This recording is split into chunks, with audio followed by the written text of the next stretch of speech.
my Lord is coming back again. Oh, glory, hallelujah, he's coming back again. He's coming back again, my Lord is coming back again. He went away and promised that he's coming back again. He's coming back again, my Lord is coming back again.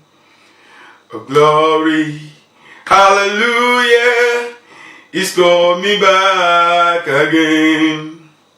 He's coming back again. Jesus is coming back again. He went away and promised that he's coming back again. He's coming back again. Jesus is coming back again. Oh, glory, hallelujah, he's coming back again. Sing it if you know the song. He's coming back again. Jesus is coming back again. He went away and promised that he's coming back again. He's coming back again. My Lord is coming back again. Oh, glory, hallelujah, he's coming back again. Oh, glory, hallelujah, he's coming back again. Good morning. I'm excited this morning by the grace of God to bring you the word of God and giving praise to the Lord of the new month for our God in his mercy has made us to see this beautiful month of May. And my prayer this morning is that the faithful God, the God of heaven and the earth, will make this month your best month in this year in Jesus' name. The Lord will start setting loose all the privileges that you have lost. He will start making to come to pass and bring to you all the desires of your heart in Jesus' name. Amen. Good morning, everyone joining this morning. See a whole lot of you joining this morning. Welcome my wife, coming up online, Sister Justina, Brother Jacob, and Babalao, Brother Kingsley. I want to welcome every one of you, and I'm praying that the Lord will bless us well this morning in Jesus' name. Amen. We're going straight into the Sunday school. Then immediately after the Sunday school, I'm going to go directly into the teaching this morning. The Lord has prepared my heart to give you some eye opener, and I've been blessed by that message myself, and I'm believing that as the word comes out to you this morning, the Lord is going to bless you beyond every reasonable doubt in Jesus' name. Our Father in heaven, we are grateful this morning for another time before you. This is another time to be blessed, and we know that every time we gather in your name, you are there in our midst to grant answers to every of our requests. We believe that you are the God of heaven and the earth, and there is nothing hidden before you. We know you are in the affairs of men, and you will bring to pass all you have purpose. Father in heaven, I pray that you will bless your children wherever they're listening and watching this morning. I pray, Lord, that you will open our heart to receive your word, and let our life never remain the same. In Jesus' incontrovertible name, I pray. Amen. Yes, I want to use this platform once again to greet you happy new month to everyone, and good morning to wherever you are. The month of May is going to be a month of great things for us in Jesus' name. Good morning, Brother Tosin. I welcome you again this morning. I'm so excited this morning what God did for those of you that participated on the 3 days fasting and prayer that started on the 29th of April to the 1st of May, total deliverance. I'm so excited and happy for how the Lord had blessed a lot of you, and I'm believing that your testimony will remain permanent in the name of Jesus. I'm believing that the Lord of heaven will make all things work for your good in Jesus' name.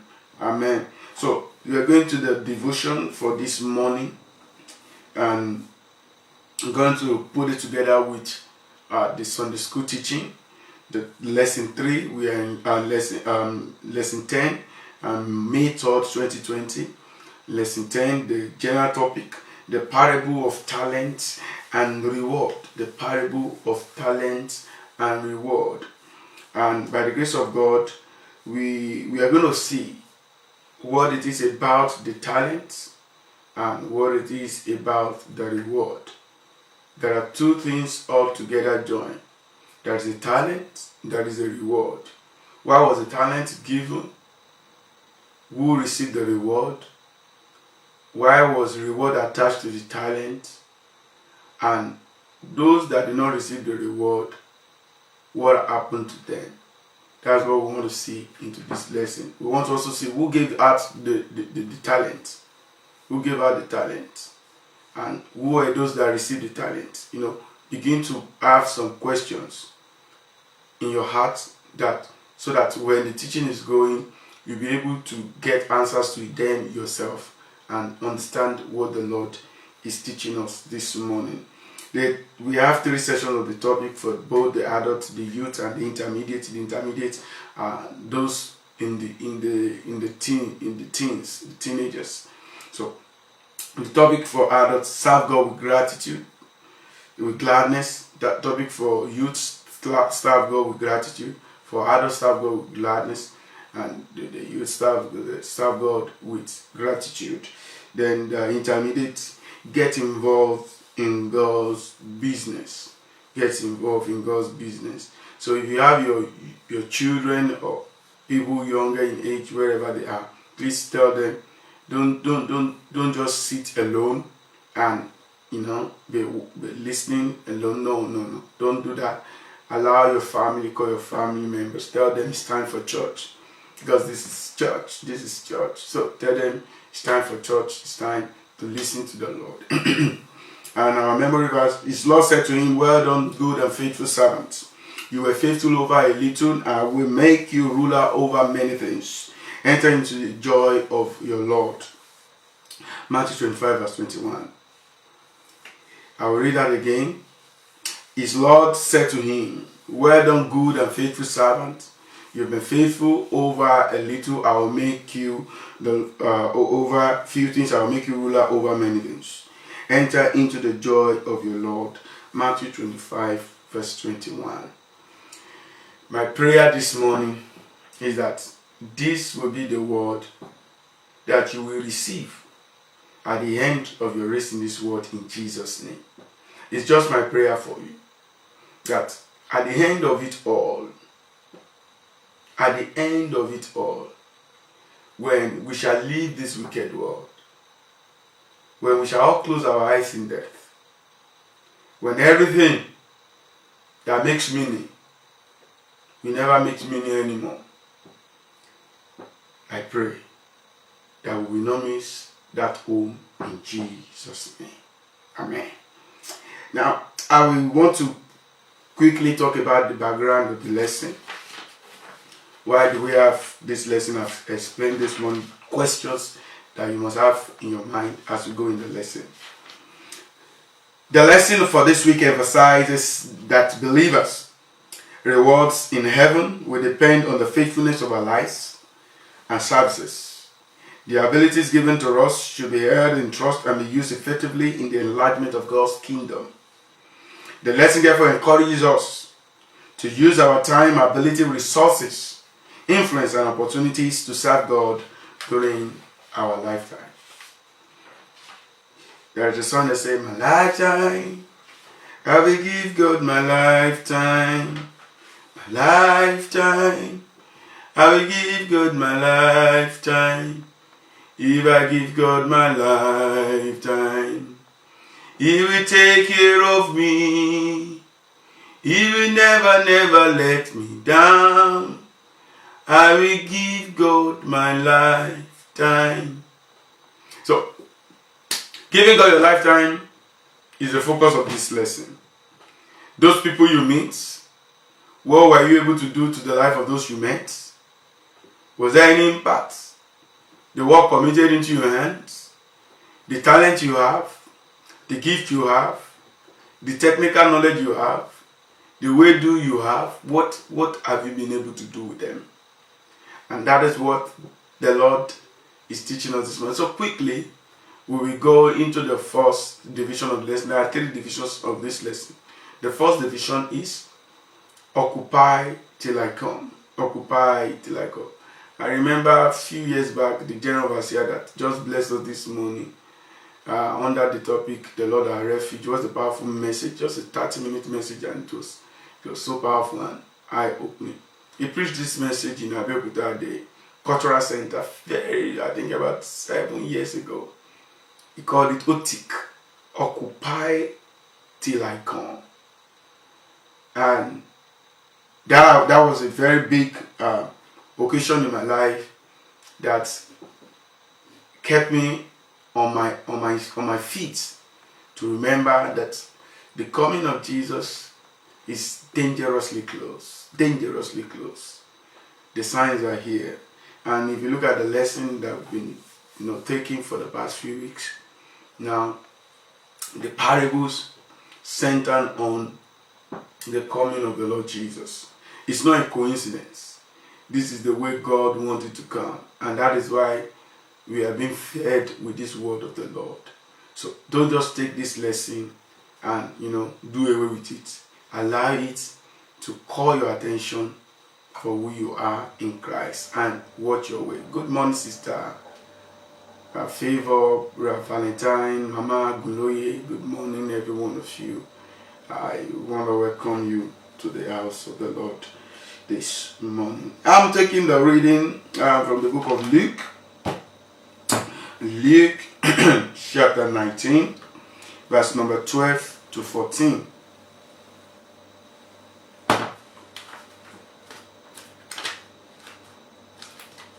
Luke chapter 19, verse 12 to 14. And as usual, I'm using the New King James Version. Occupy till I come. Yes, I read from number 12. Therefore he said, a certain nobleman went into a far country to receive for himself a kingdom and to return. To receive for himself a kingdom and to return. Another place we're going to read is the book of Matthew.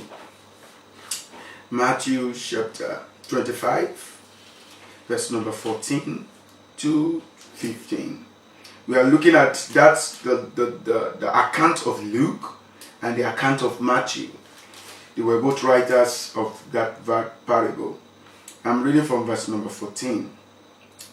For the kingdom of heaven is like a man traveling to a far country, who called his own servants and delivered his goods to them. And to one he gave 5 talents, to another 2, and to another 1, to each according to his own ability.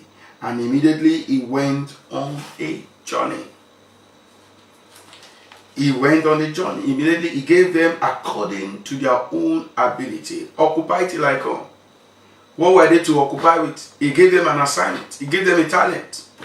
This is the talent. Take this. Now start working with it. Start, trading with it.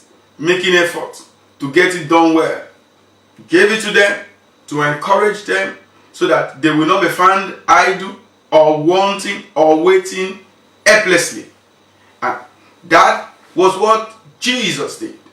I'm going to quickly make a distinction between the parable of the talent and the parable of the pounds. There are 2 of them, so I don't want you to conflict them with one another. The parable of the pounds had to do with all of them giving the same amount and, commissioning them to do the same. They were given the same thing to be done with. But here, the talents, they were given different things. So don't confuse that.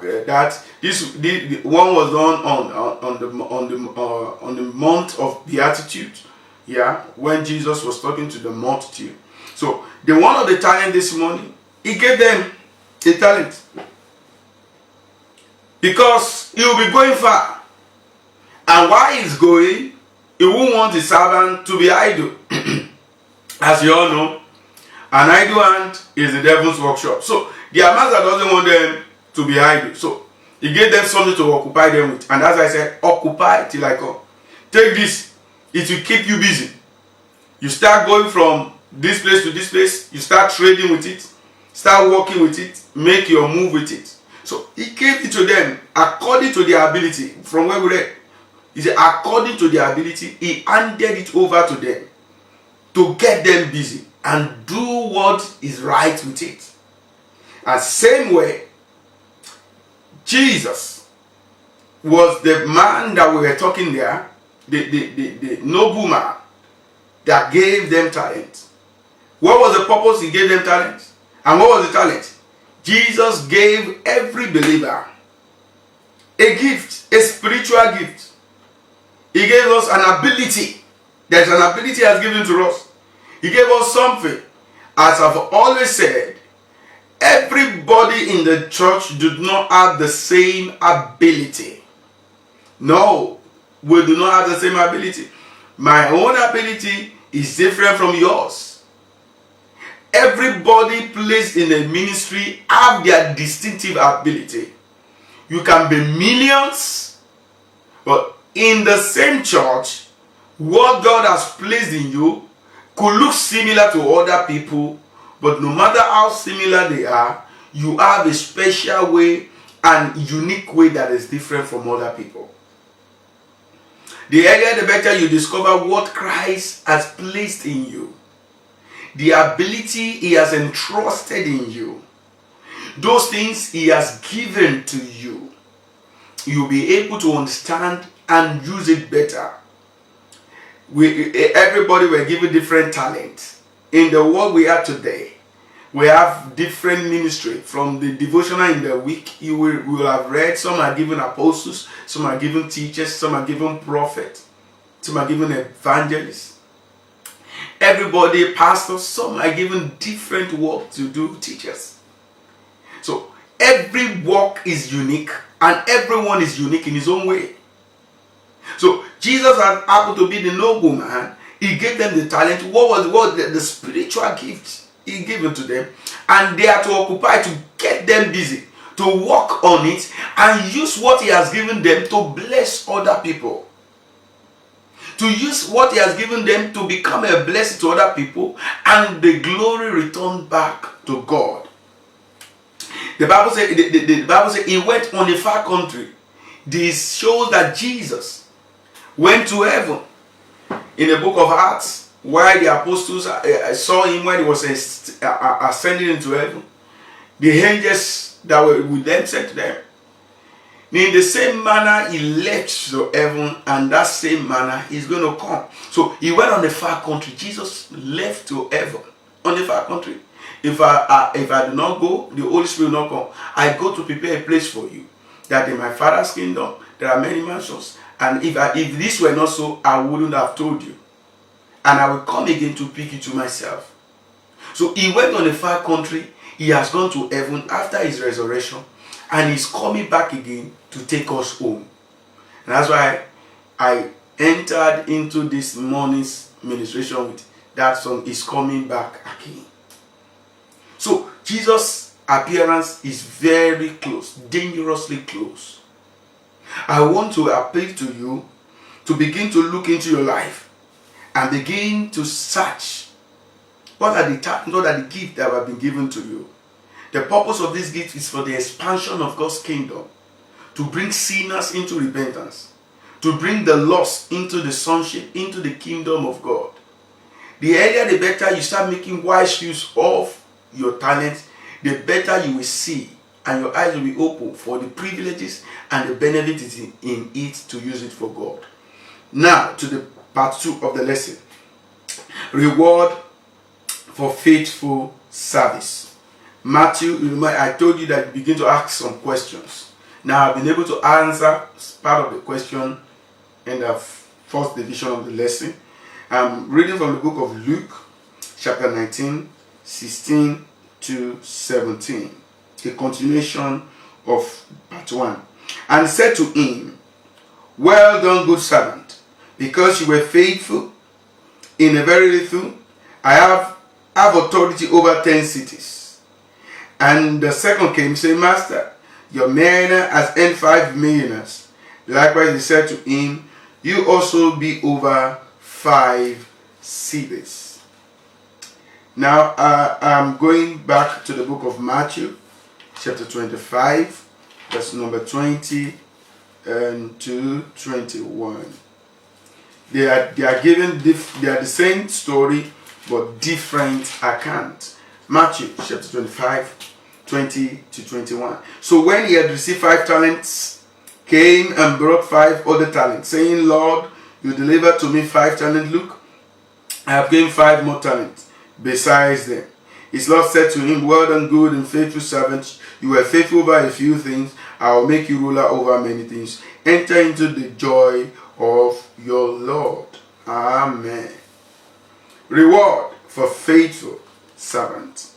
There's a place I will want to read again, and that's the book of Revelation. Book of Revelation, chapter 22, verse number 12. It reads thus, And behold, I am coming quickly, and my reward is with me, to give to everyone according to his work. I am coming quickly, my reward is with me, to give to everyone according to his work. Reward for faithful service. We are all going to get our reward. Everybody is going to get a reward. No matter what you do, you cannot go without a reward. Everybody will get a reward. But the thing is, the reward will be different from each other. Even if you are wicked, you have a reward. The soul that sinneth shall die. That is your reward. Death. The reward for everyone that commits sin. The soul that sinneth shall die. So if you do good, you have a reward. And your reward is different from each other. There are some people that if you hit somebody with your car and the person died, it's called manslaughter. There are some, from country to country, the reward is, the judgment is different. Some life imprisonment, some years imprisonment. But if you take a knife and kill somebody, it's murder. You take a life. That is woman view. Different reward, different scenario, different interpretation, the same result. Murder is murder. A life was lost. But according to the law, it said murder, manslaughter. So because of that, they give different interpretation to the judgment. Look at that in that view. Somebody doing something bad, we get a different reward from those doing good. And those that are doing good, their reward will differ from one another. What a person that wins souls with his talent will get will be different from what a person that accumulates wealth with his talent. And that is what we are today. It's good to convert after spiritual gifts. That's what the Bible says. If the reason you are converting after spiritual gift is not because of envy or because you want, oh, that man is an evangelist, so that is like the business of the prophet is selling very well now. It's selling well. So if that one is working, I think it's good for me that I should also be praying for you. God will not give you. If that is the reason why you want that gift, God will not answer you. He won't. He won't give you that gift. So everybody's gift is unique on their own. If you are a pastor, wait on your gift. If you are a prophet, don't convert the gift of an evangelist. And even before God can give you those gifts, first things he will do for you is to do what? He will try you in those ones he has given you. How good have you been in it?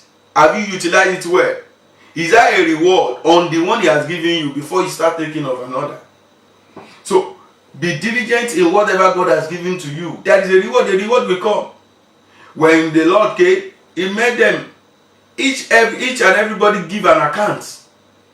Nobody, you will not be forced. You will open up your mouth yourself. You will give an account of what you have done with the talent. Wherever you are, whoever you are, whatever you have, whatever you get, whatever you have done with your life, the life you have with you doesn't belong to you. You are going to give an account to it, of it. The children God gives you doesn't belong to you. You are a caregiver, you are a caretaker. You are going to give an account of them. The ministry God has handed over to you, you are going to give an account of them. And sometimes my members, the way I talk, as if if I don't take you along with heaven, I am doomed. That is the art of the shepherd. You always want to take every of your sheep along with you. Like the message that Baba Agunoye just passed across to us this morning in the book of Romans chapter 12 verse 9. I read, he said, let love be without hypocrisy. Abhor what is evil, cling to that which is good. If this is what is in your heart as a child of God, if the love of God, the foundation of what he has given to you as his child, and you allow that love, you don't live in hypocrisy. The way it is, that is the way you say it. What you say to A is what you say to B. And what you say to B is what you say to Z. And the way you talk about somebody is the same way you show them the love. That is what makes us a better Christian. And that's what makes us the candidate of heaven. About that which is good, about that which is evil, and cling to that which is good. So, thank you for that, Daddy Agunoye. That's a very good contribution. So, children of God, what is it that the Lord has given to you? Have you been able to see that each of our work in past of this lesson, each work will be tested? You have an opportunity now to correct that which is wrong. You have an opportunity now to make right what has been wrong. You have an opportunity now to affect the life of people around you. Not only physically, but spiritually. In every way that you can affect them. Make wise use of everything.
Christ brought into the world.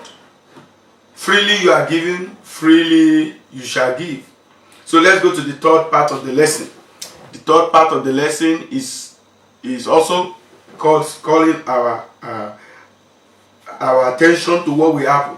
And I told you there are rewards. Those that do good take their reward. Those that do not do good also they take their reward. The part 3, punishment for unfaithfulness. Matthew chapter 25, verse 24 to 28. I read. Then he who had received the 1 talent came and said, Lord, I knew you to be a hard man, reaping where you have not sown, and gathering where you have not scattered seed. And I was afraid, and I went and hid your talent in the ground. Look, there you have what is yours. But his Lord answered and said to him, You wicked and lazy servant, you knew that I reap where I have not sown, and gather where I have not scattered seed. So you ought to have deposited my money with the bankers, and at my coming I will have received back my own with interest. So take the talent from him, and give it to them to who has 10 talents. I pray for you, children of God. This won't be your lot at the end of your race in this world, in Jesus' name. My prayer this morning is that this will not be your portion in the name of Jesus. That when Christ shall come, when he shall appear in his majesty, you will not miss heaven in Jesus' name. So I want to encourage you that we all have our reward. The reward will come, either we like it or not. That which you have done, you shall account for it. You will account for your life. You will account for everything that you have. The opportunities that you have now that you are not utilizing, you will give a record of it. Everyone shall stand on the white judgment throne and will give an account of everything we have done.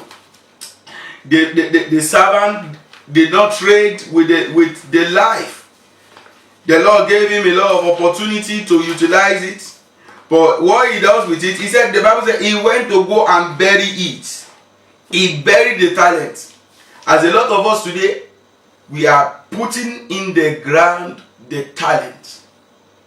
We are dipping down into the soil what God has given to us. We are hiding what we have in us. The opportunities that you have to become a child, to show to the world that you are the light of the world. We refuse to shine the light. That we are the salt of the world. We refuse to add that taste of sweetness to the world. We prefer to hide our identity as God's children. The Bible says, if you are ashamed of me on earth, I'll be ashamed of you in my Father's kingdom. And that's exactly what happened to the one of one talent. Just only one talent. He keep it. You have just only one life. And the reason you have that life is for his purpose. What are you doing with that life? If you do not do it well, you will get the reward. And the reward is punishment. Let us look at the book of 1 Corinthians, chapter 3, verse 13 to 15. 1 Corinthians, chapter 3, verse 13 to 15. It reads thus: Each one's work will become clear, for the day we declare it, because it will be revealed by fire, and the fire will test each one's work, of what sort it is. If anyone's work which he has built on it endures, he will receive a reward. If anyone's work is burned, he will suffer loss, but he himself will be saved, and yet as though through fire. Some people have already received their reward here on earth. They have received their reward. The reward of what they are doing. Good morning, bro. Gunubitosi. The reward of their life. Their service to mankind. You have received your reward. You have somebody you can help. No, because if you help that person, you have nothing in return. It is your life. Yes, it is your life. But who owns that life? If God sees that breath in you now, no ventilator can revive you. So why won't you just give it back to God? It will be taken from the unfaithful servant. This message this morning is directed to the Christians, to the children of God that have the light of God in them. They have the life of God in them, but they prefer to hide their light and allow the devil to take the lead. Do not allow the devil to take the lead, my brethren. Allow Jesus to take the lead in your life. And everything he has given to you, utilize it for his own glory. He will not share his glory with any man.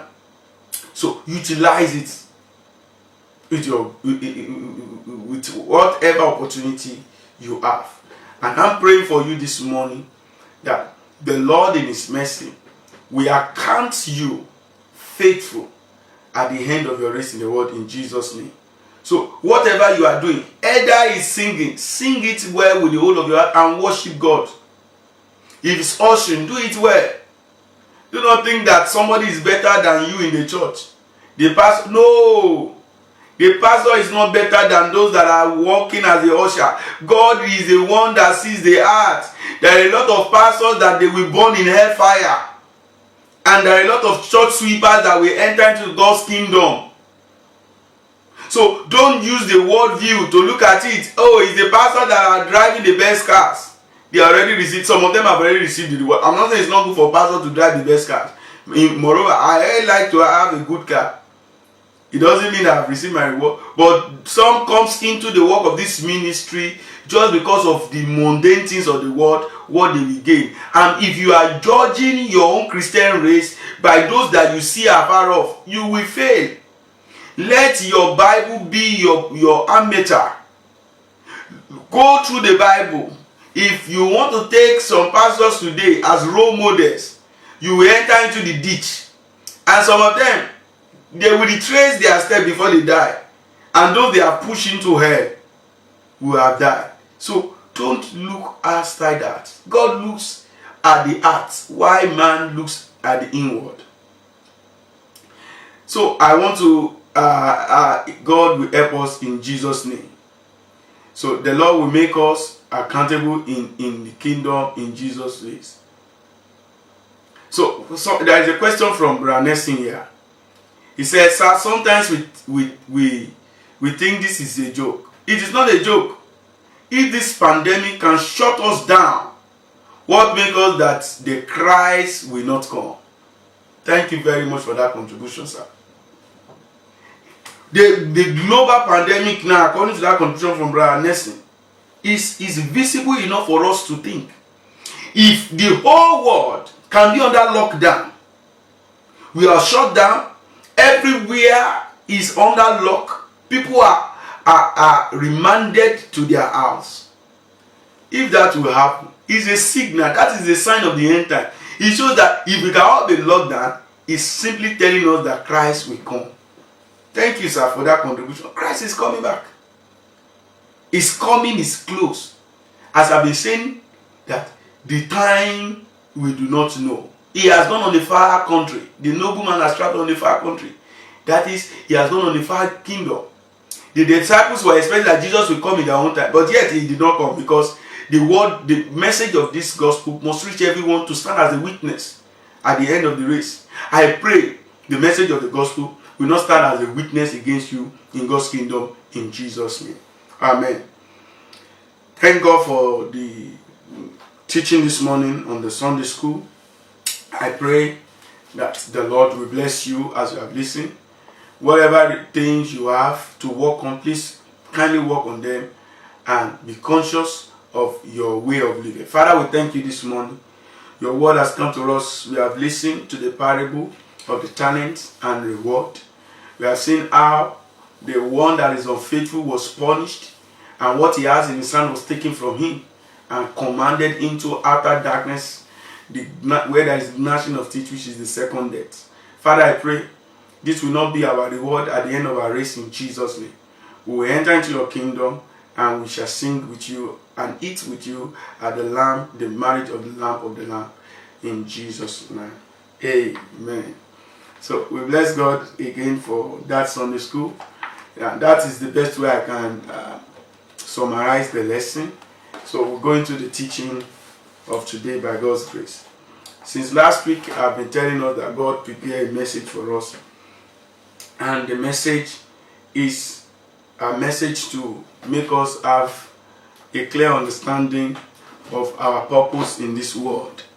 What Christ had in plan the intention of God for us before we were born. The intention of God for us before we came into existence. And that is the purpose of this lesson this morning.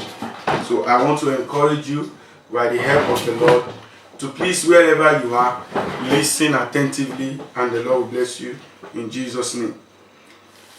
Now, the topic is your existence, your existence and His will, the beginning. We are looking at your existence. We are looking at your existence. His will. I want to look at the beginning of it. It's going to be a series throughout this month. And by the grace of God, the general theme for this month is your existence and His will. Then the beginning of it. That is what we have here, the beginning of it. I'm going to read from the book of Genesis, chapter 1, verse number 26 to 30. Genesis chapter 1, verse 26 to 30. Then God said, "Let us make man in our own image, according to our likeness. Let them have dominion over the fish of the sea, over the birds of the air, over the cattle, over all the earth, and over every creeping thing that creeps on the earth." So God created man in His own image. In the image of God He created him. Male and female He created them. Then God blessed them, and God said to them, "Be fruitful and multiply, fill the earth and subdue it. Have dominion over the fish of the sea, over the birds of the air, and over every living thing that moves on the earth." Amen. From the beginning, this message is an eye opener to your existence and why you need to understand His will for your life. If you are not in the will of God, in the life you are living, you will live like an ordinary person. An ordinary person is a person that does not know the will of God. Your will be done on earth as it is in heaven. There is a correlation. There is a connection between the will in heaven and the will on earth. When Jesus was teaching His disciples on how to pray, when they asked Him how to pray, He said, "Your will be done on earth as it is in heaven." It means there is a will for you, your existence, why you are in the world. There is a purpose why God has created you. Every stage of your life, there is something that you have to do. There is a path that you have to live. There is something in particular that is a blessing to you and to everyone around you. When you were young, there is a role you have to play. When you are growing, there is a role you have to play. And at your end, in the latter part of your age, where you are old, there are roles you have to play. So there is a purpose for your existence. And this purpose is entrenched into your life, into your DNA. When I say into your DNA, when I say into your life, I am talking about what has been done before you came into existence. Look, I wrote here, I said you existed in the spirit realm before you came to be in the physical. We were all existing in the spiritual realm. It was in the spiritual realm we were picked to come into the physical. And that's when you were implanted into your mother's womb. The scientists even went further to explain to us that there were millions of spermatozoa that was put into the uterus. And there were millions of eggs in the uterus of a woman.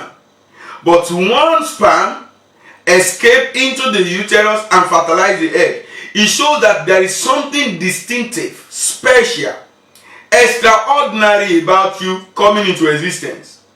It's only by the word of God that you came into existence. And your existence has always and has already been permutated, had already been done, had already been registered before you came into being.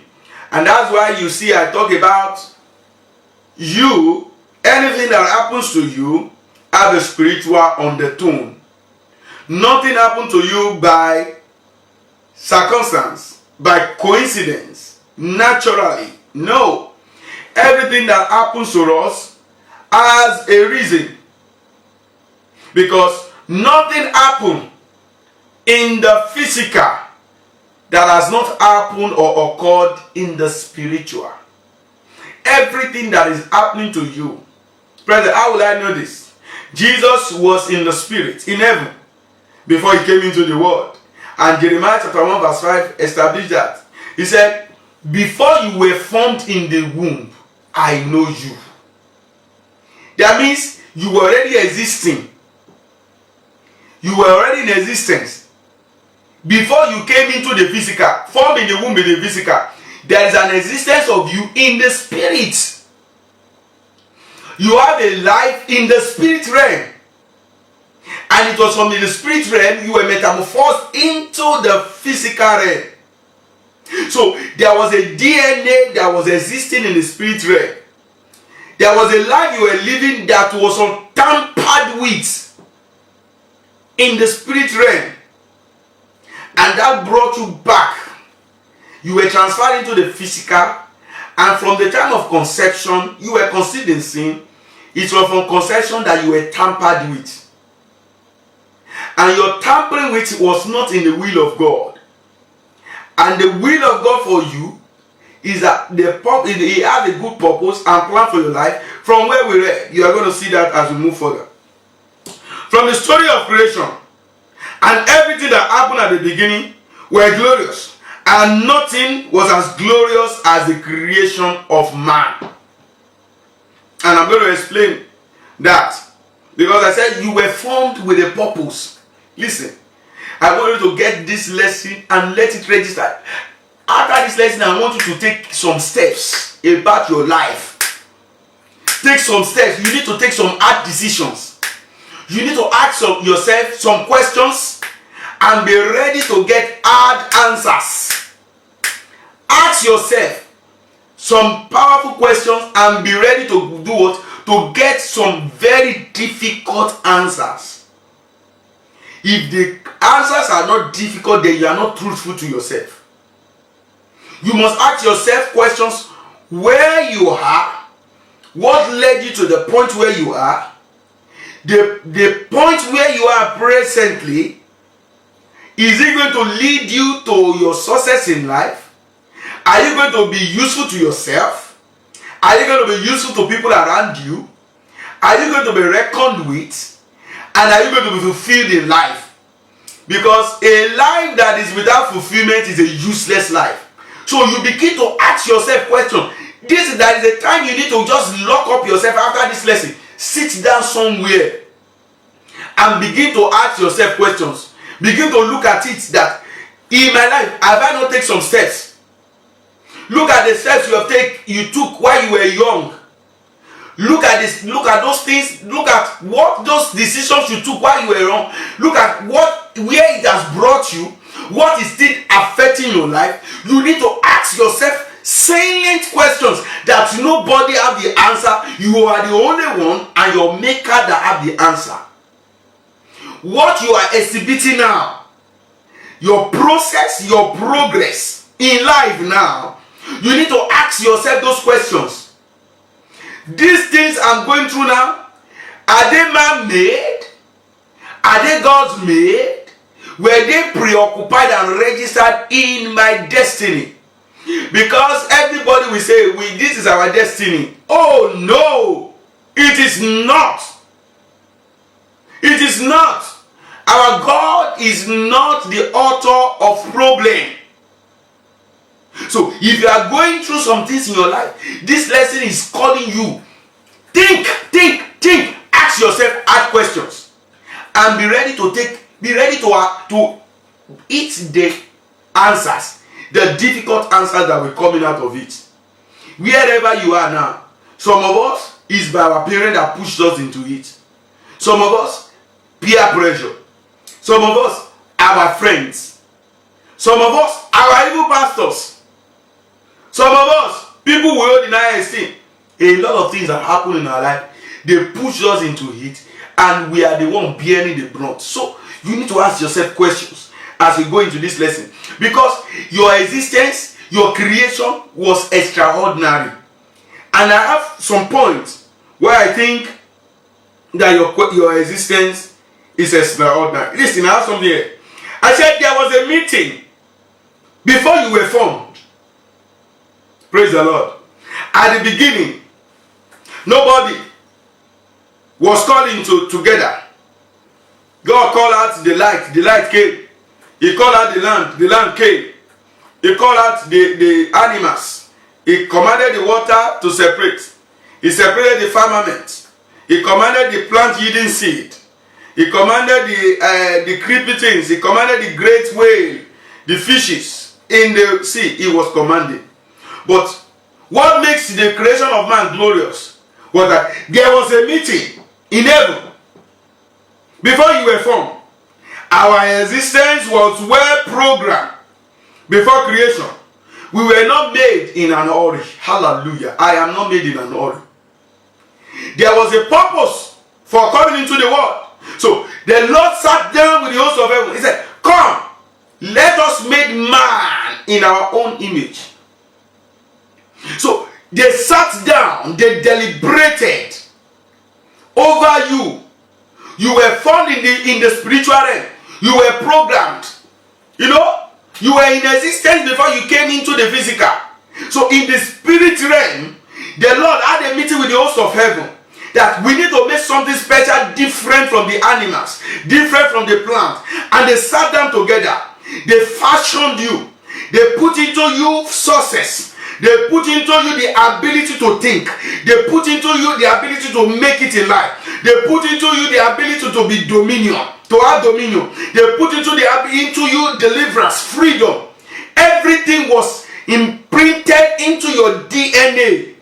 We were not made in an hurry. Everything was commanded.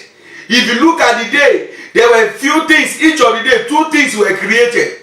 They created different types of things in each of the day. God was commanding them to come into existence. But you were not called out into existence. No. We were not called into existence. You were formed before you existed. The difference between you and everything in the world, that you must ask questions, that you were not made in an hurry. Stop living your life in an hurry. Praise the Lord. You were not made in an hurry.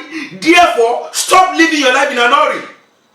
Jesus came and said to us, we should live every day as it is. Do not be concerned about tomorrow. Why is Jesus saying do not worry about tomorrow? It's because your life, your existence was not made in an hurry. He had a program already in place. He said, come, let us make man in our image. It means that God had already programmed you. So when Jesus came into the world, he emphasized what was done at the creation of your life. He emphasized it. He said, do not care about tomorrow. Because tomorrow's problem will take care of itself. Because you were not made in an hurry in the beginning. That was why Jesus established that when he came into the world. You were formed, you were not called. Hallelujah. I was formed in the image of God. And you need to understand that image of God. Because we have a different understanding of what the image of God is. And the Lord wants to open our eyes to that today. What is even the image of God? Okay, before we go into the image of God, why were you called? He said, let us. God was doing something special. And he wanted a special production. A perfect production that will enjoy and appreciate all that has made. Let us. It was referring to the host of heaven coming together. He wants, you know, when I want to produce this cup, I have different sections of productions. I have the section of the raw material, where they will gather the raw material into the machine. I have the section where they will process the raw material and they will transfer it to the finishing section. And after the finishing session, they will bring out the one that were wrong. They were wrongly produced. The finishing session, they will perfect it and take it to the packaging session. There are different sections of production. So God in the beginning called out the animals and the plant. They didn't go through process. They went through the process of just the authority of his word. But when it comes to man, man was not made in an hurry. Let us. It means I have an intention in my heart. That's why the Bible says, the thoughts that I think towards you. Jeremiah 29:11. The thought of good and not of evil. It means before you were even formed in the spirit realm, you existed in the thought of God. It means you are in the mind of God. The Bible says in the book of Isaiah 49:16, can a woman forget her suckling that you will not remember? He said, yes, they may forget, but I will not forget you. I have given you in the palms of my hand.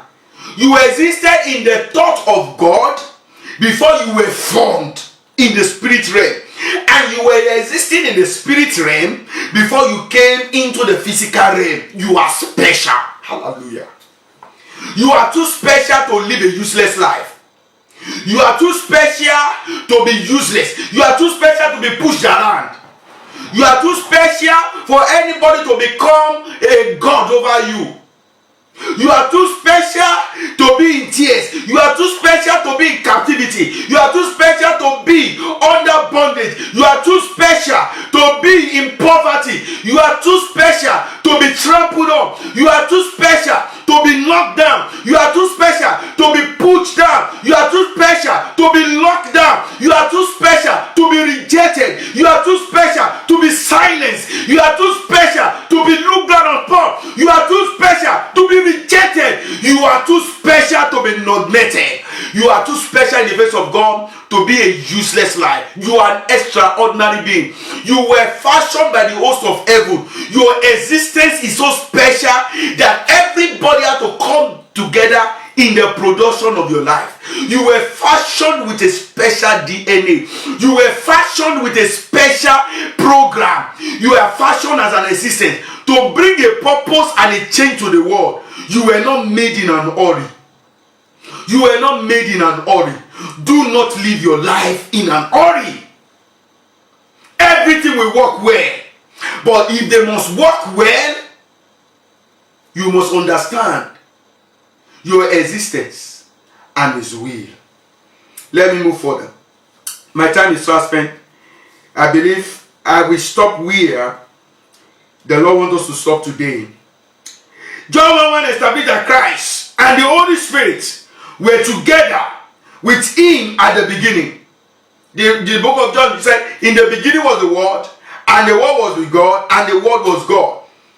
John chapter 1 verse 1 establishes that the hosts of heaven were together at the beginning. You are not just an ordinary being. Stop seeing yourself as ordinary. Stop thinking little. You need to start thinking high. You need to start thinking fast. You need to start thinking big. Because you were programmed with something big. Do not allow your present situation to reduce you to think of low of yourself. You must have a high esteem of yourself. God the Father, the Son, and the Holy Spirit came together to form you. If you were formed together, you are not just a sheet somewhere. You are somebody better. You are somebody great. So don't look down on yourself. If you have attempted it and you miss it, go over it again.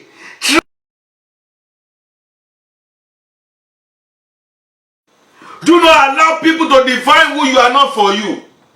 No, don't allow anybody to define you. You are too special for somebody to say this is who you are. No, you are not that. Come on. Say to yourself, say, I am special. Hallelujah.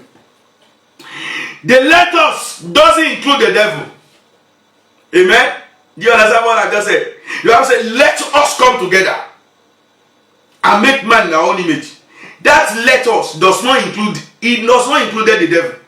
It means that the devil was not there where you were created. Hallelujah. The devil was not there. The devil had no understanding of who you are. The devil did not know what was programmed into you. And you know why the devil fight you? Because when you were formed, you were specially programmed. And you know, when something is formed in the secret, you don't know what is inside. So the devil became so jealous of you that the hosts of heaven came together to form you. And the devil became so aggressive, and that's why the devil is after you. And that's why the devil fights you tooth and nail. He brings different people along your way to fight you, to discourage you, to make you useless. And with the moment you accept that you are useless, then the devil did not allow you to understand that which was programmed into you.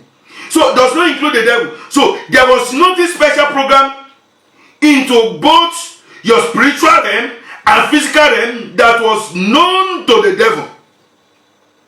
The reason the devil is strongly after you, he was formed from the stone. I don't know if you know that in the book of Ezekiel. He was formed from the stone. The devil was developed from the precious stones. No. But you were formed from the sand and in the image of God. The devil is after you because you carry the presence of God. He does not have the understanding of what God was thinking about you. He does not have the understanding of how God formed you in the spirit realm. Your existence came in three phases. And that is why you have God the Father, the Son, and the Holy Spirit in three phases. And that is why if you understand the presence of the Trinity in your life, you will live the thoughts, the spiritual realm, and the physical realm will be perfect. You existed in the mind of God first, before you came in the spiritual realm, and before you came into the physical realm. You have been existing in two places before you came into the physical. In the spirit realm, you were successful. In the thoughts of God, you were successful. It will become a paradox for you not to be successful physically. You have the key to go back to look at what you are in the heart of God, in the thought of God. What your existence was in the thought of God, in the mind of God. You must have that understanding. And what was fashioned into your life in the spirit realm. And then, why are you living your life the same way it is in the physical? Are they together? The thought of God towards you, the thought of God and the purpose of your existence in the spiritual realm, they are together. But does your physical life correlate with what was in the mind of God and what existed in the spirit realm before you were formed? The devil was not part of let us formed. The devil does not know anything. The devil that is attacking you now is only using that which he sees in your life as a weakness against you. So you have to shake up the weakness. One of the greatest weaknesses of the devil is your fear. So the devil comes after you by picking out your weakness, because he does not know what was programmed into your life. The devil does not know the glory you carry. He does not know the power you have inside of you. There was something special unknown to the devil because it was not there at your creation. We used to sing the song in Yoruba. I love that song a lot. I used to sing it. He said, "Ìgbà tó dá mi, kò má sẹ́ni kankan níbẹ̀ o. Ẹni tí ó mọ̀ gbà tó dá mi, má jẹ́ ó bà tèmi jẹ́ o." It means when you created me, there was nobody there. The person that did not know what was fashioned into my creation, do not allow such a person to destroy my life. And that person is the devil. The devil comes in different ways. He uses their agent. The devil is after you because he knows you have a purpose here on earth. And he wants to destroy that purpose. You will not give the devil that chance. I pray your eyes will be open because you are too special to be neglected. In the name of Jesus. Number 2. Let us was a witness. Let us was a witness by others. You were too special in order to exist without witnesses. What were the witnesses? God the Father and God the Son and the Holy Spirit. God the Father was there. God the Son and God the Holy Spirit were there. The Bible says in the book of 2 Corinthians chapter 13 verse 1, he said, in the mouth of 2 or 3 witnesses, the truth will be established. So God the Father and God the Son and the Holy Spirit were witness to it. That, look, when I was forming Emmanuel, when I was forming Toluwalashe, this was what I formed from the beginning. This is the original picture. You see that everything I made were good.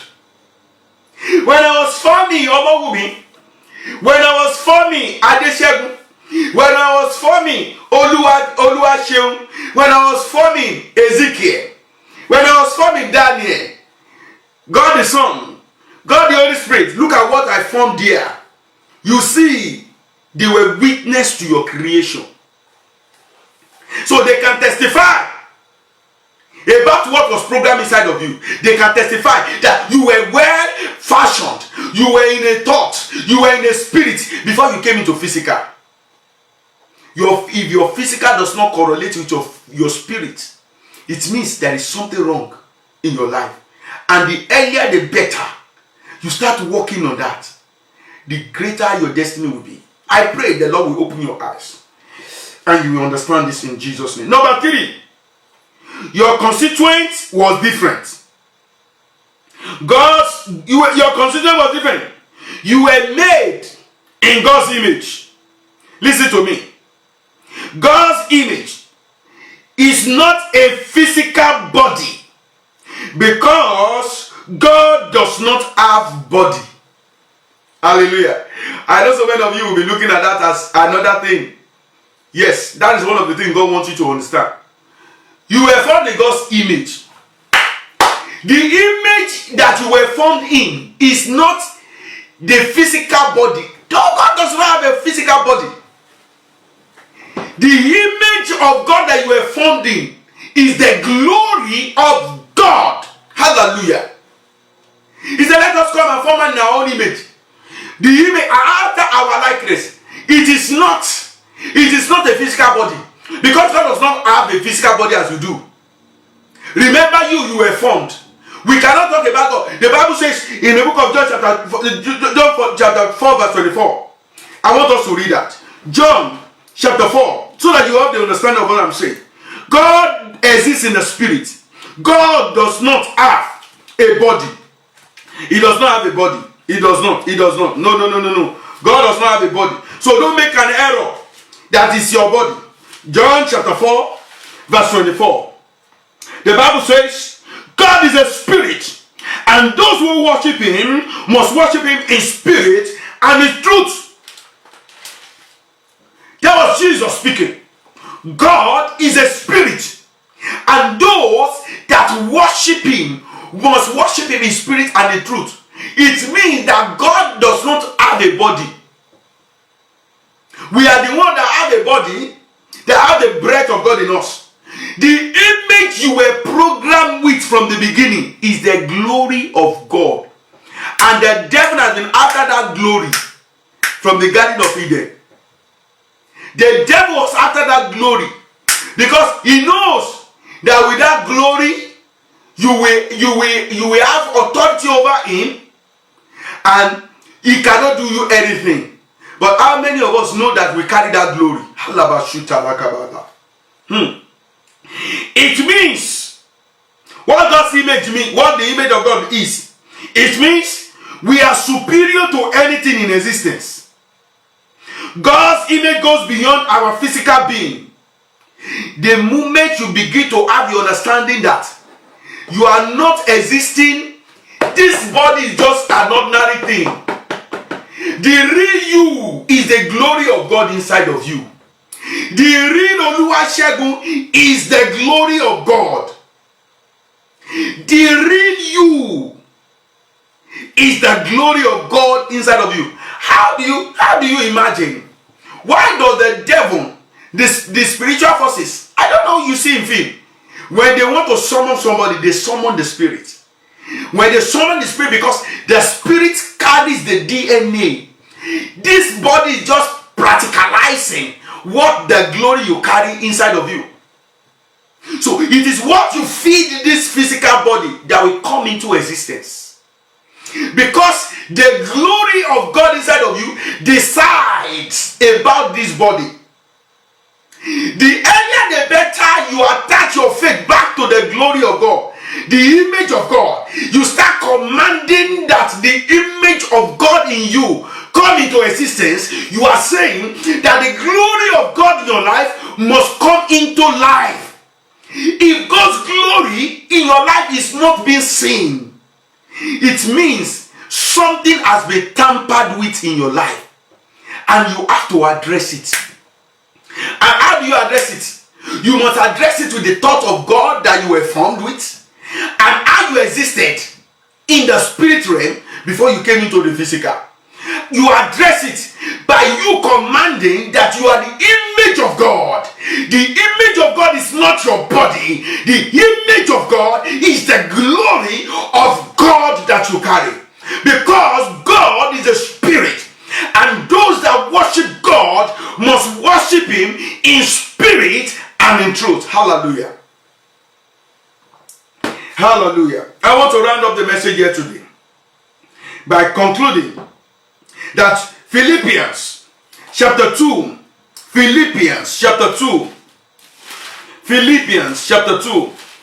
I don't know how many of you used to pick, you used to jot, or you just listen. I remember a friend of mine in America, Mrs. Bakare. She always showed me, she sent me a picture of her jottings. I see the jottings of this lesson. So you need to have the jottings, and so that you can go over it and read and understand. Philippians chapter 2 verse 7. Look at what the Bible says there.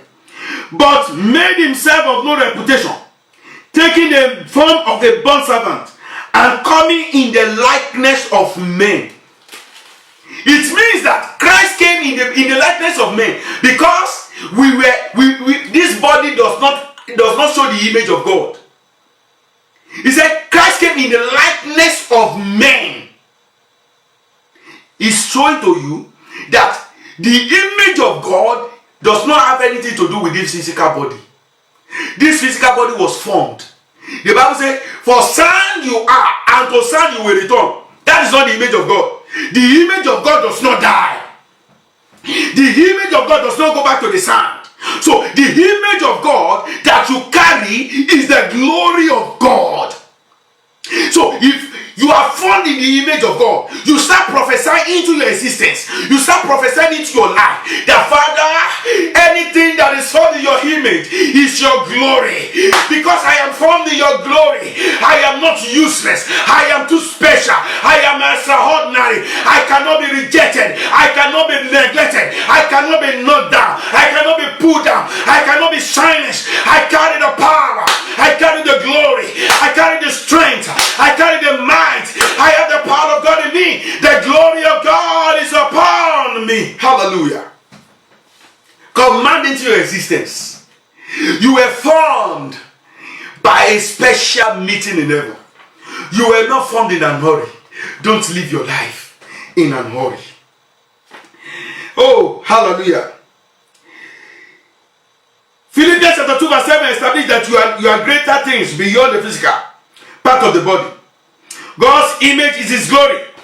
We were made with glory. Hallelujah. That was why Jesus came in John 1:14 to reveal the glory of God to us in flesh. John chapter 1 verse 14 established again that the glory was shown to us by Jesus. The glory we lost in the Garden of Eden. When Jesus came, He came to show us that glory again, to know that we are special. Now verse 14, John 1:14 says, and the word became flesh and dwelt among us, and we began His glory, the glory of the only begotten Son of the Father, full of grace and truth. Christ came to show us the glory. We were made in God's image. When you talk about an image is something, a replica of man. A replica. You know, the Bible says we were formed in the image of God. We were formed to look like God, but not God. It means we are not God. We were formed in the image of God. So if you are a direct replica of what God carries. So if you are formed in the image of God, sickness cannot come into the image of God. Disease cannot come into the image of God. Liabilities cannot come into the image of God. Difficulties cannot come to the image of God. It is an abomination that an image of God will incur problem. So start speaking to the image of God. I'm going to stop here today. So next week, by God's grace, we are going to continue. We were lost from the beginning. We lost God's image. Don't be confused. We are God's temple. Do not be confused. The glory of God in your life, the devil cannot truncate it. The devil cannot stop it. You are unstoppable. Now I want you to join me and pray this singular prayer. From the beginning, you were formed with a purpose. From the beginning, you existed in the place of the thoughts. You existed in the place of the spirit before you come into the place of the physical. And in the place of the physical, you carry the glory of God. Because the image of God, you are the image of God, and the image of God is God's glory. You are not, it is not this body that is the image of God. The image of God is the original you. It's the glory of God you carry. It's beyond this physical body. It's beyond this dust. Because you are dust, you shall return to dust. The image of God does not return to the dust. The image of God returns back to God in heaven. Because when you die, the soul returns back to where it comes from. And from God. That is the image of God. That is the glory of God. Now continue to pray to your life. Father, I have lost your glory. Have mercy upon me. My sin has made me to run away from you. I am living the ordinary life, whereas I'm supposed to be living the extraordinary life. Father, have mercy upon me. Let that glory, your glory, begin to manifest. If you see something in your life now that does not show the glory of God, can you begin to command into your existence? I am too special to be neglected. I am too special to be rejected. I am too special to be disturbed. I am too special to be depressed. I am too special to cry. I am too special to be in sorrow. I am too special to be in wanting. I am too special to be in fear. I am too special to be knocked down. I am too special to be neglected. I carry the glory of God. The power of God is in me. The hand of the Lord is upon me. I am blessed every day. I am anointed. I carry the image of God. I was formed by God. The devil was not there when I was formed. I was formed supernaturally. Begin to command into existence. Ìgbà tó dá mi kò má sẹ́ni kankan níbẹ̀ o. Ẹni tí ó mọ̀gbà tó dá mi má jẹ́ ó bà tèmi jẹ́ o. Lord, when you formed me, nobody was there. Nobody can take control over my life. When you formed me, nobody was there. Nobody can determine my direction in life. Nobody can determine where I go. You are the only one that carried that decision. Father, stop the oppression, the decision of man over my life. Let your will only be established in my life. Say it to God. No decision of man will take precedence over the decision of God in your life. Begin to say it to God. Only the will of God will stand sure. Only the will of God will stand sure.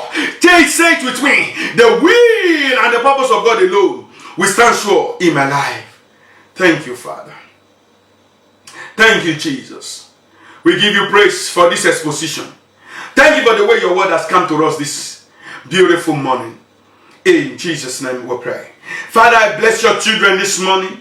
I pray for them, Holy Spirit, that your word will illuminate their hearts, that they will be transformed, that they will be blessed, and they will see that the glory of God in their life, that they existed in the place of your thoughts, they existed in the space of the spirits, and they exist in the place of the physical, and that they know that the place of the thought and the spirit is greater than the physical, and the place of the physical is nothing compared with the glory that is in the place of the thought and the place of the spirit.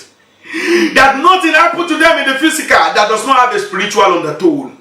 I pray, Lord, that you open the hearts and the eyes of your children to understand the purpose of their existence, and they will live according to your plans for their life. That your glory will be seen in their life, and they'll be greater than who they think they are. That they are too special to be knocked down. They are too special to be silenced. They are too special to be in problem. Father, let your children's eyes be open to the purpose and the plans you have for their life. And let them walk according to that purpose and plan. That sin will not take precedence. That the devil will not take a rule and take rulership over their life. That they will live in dominion according how you have formed them. As Jesus came to show us that glory, let that glory be visited upon the life of your children. And let them live in grace, in power, and in strength. Thank you, Jesus, that your name alone may be glorified. In Jesus' incontrovertible name, I pray. Amen. I believe you have been blessed, and I believe you see who you are. You were not made in an hurry. Don't live your life in an hurry. Everything that was originally planned into your DNA. You exist in the place of the thought, the space of the spirit, before you came into the physical. So correct your physical through the thoughts and the spirit, and you will live a better life. I want to tell you there are more of this that the Lord has placed in my heart to show to you. In the course of these teachings, you'll be blessed in the name of Jesus. Your existence and His will, the beginning, shall continue next week by God's grace. So remember that Jesus was unstoppable because He existed in the place of the thought of God.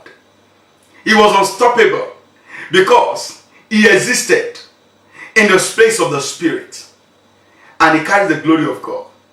You are unstoppable. May the grace of the Lord Jesus Christ, the love of God, and the fellowship of the Holy Spirit be with you, abide with you, now and forever. Amen. Amen. Amen. Amen. God bless you all. Thank you for tuning in this morning. I see every one of you, Sister Tina, to Brother Destiny, Sister Esther Smith, Sister Augusta. I know you have been blessed. I know God has blessed every one of you. My pastor, Brother Nessin, every one of you. I appreciate you for coming this morning, and I know you see now that you have the glory of God, you have the power of God in you, and you are too special. You are too special. This is what I want you to begin to say throughout this week. If anything come your way, begin to claim to yourself, I am too special. This is not my portion. I am too special. I am the image of God. I carry the glory of God. I am not in this body. My original me is the glory of God. The original me is the DNA God fashioned in me. I exist in the place of the thoughts. I exist in the place of the spirit. Physical cannot control my spirit.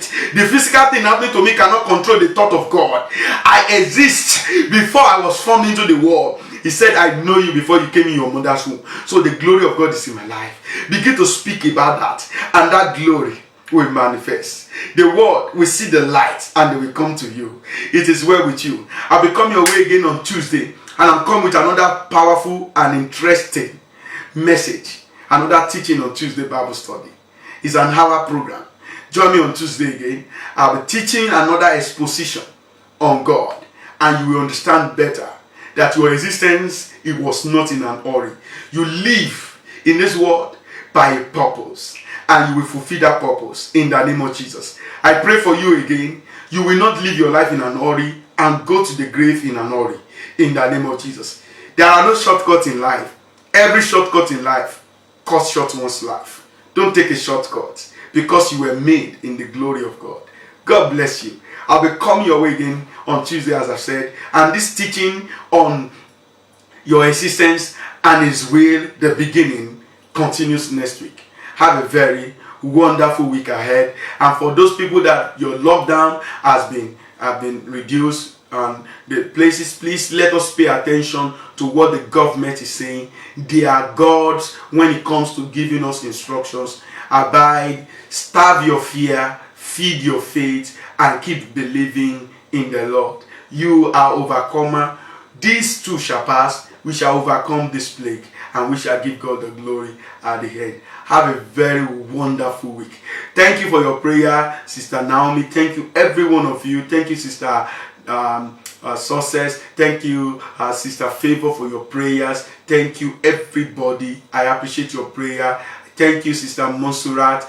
At the time, thank you for asking that question. The time on Tuesday is by 6 p.m. Belgium time. That's 5 p.m. Nigerian time for Sister Monsurat that's asking. So you need to join me by 5 p.m. if you want to be blessed on Tuesday.